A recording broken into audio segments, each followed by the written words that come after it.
Former President Trump is holding a rally in Iowa today to ramp up support for Republicans there in the state. His trip comes 5 days before Election Day. Trump is scheduled to touch down in Sioux City tonight to rally with Governor Kim Reynolds and Senator Chuck Grassley. Both are seeking to retain their seats against Democratic challengers. Joining us now is Joe Watkins. He has previously served as an aide to former President George H.W. Bush. He currently hosts Joe Watkins' State of Independence on Lighthouse TV. Joe, we appreciate you connecting with us today.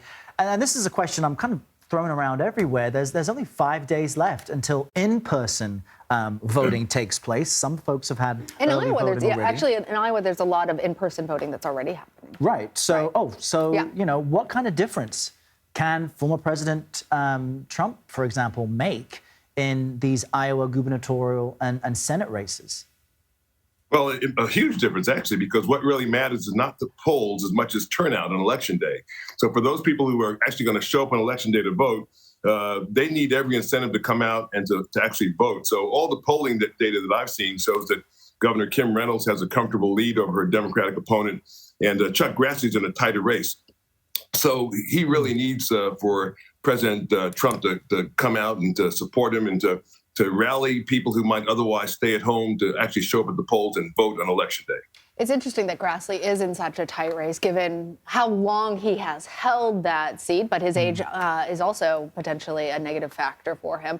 I'm wondering, as we're talking about Trump being present in Iowa, Iowa's such an interesting state because it supported Trump. It famously gave Obama his big electoral win that propelled him to the presidency.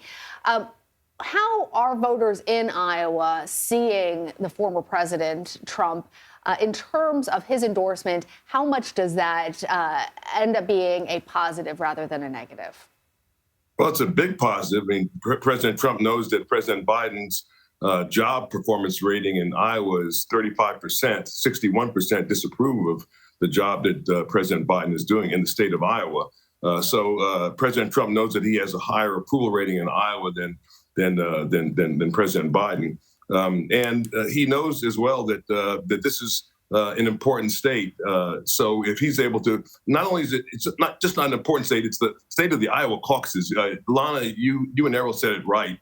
It's the state of the very first test of who might be president of the United States. And in 2016, remember, he lost that to Ted Cruz. Of course, in 2020, there was no doubt about where he would be. But in 2024, possibly, this gives him a great opportunity to be front and center and to win the Iowa caucuses if he chooses to run for president in 2024.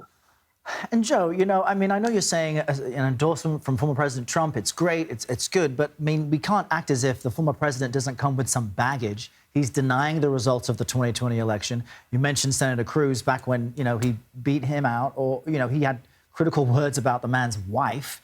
And it's not the only stop the former president is making. So where else will he be headed? And in what ways does he bring a bit of baggage to his presence?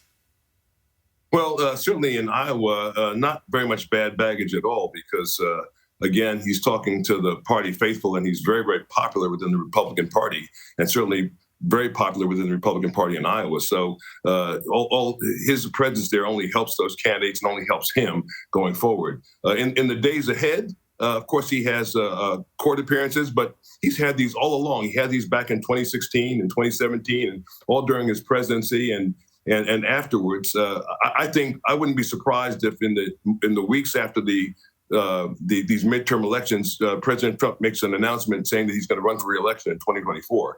I know that people are looking at places right now to make that kind of an announcement, and I wouldn't be surprised if that happens sometime after the midterm elections. All right. We'll be watching all of that, and we know you will too. Joe Watkins. Thank you, Joe. Thanks, Lana. Thanks, Errol.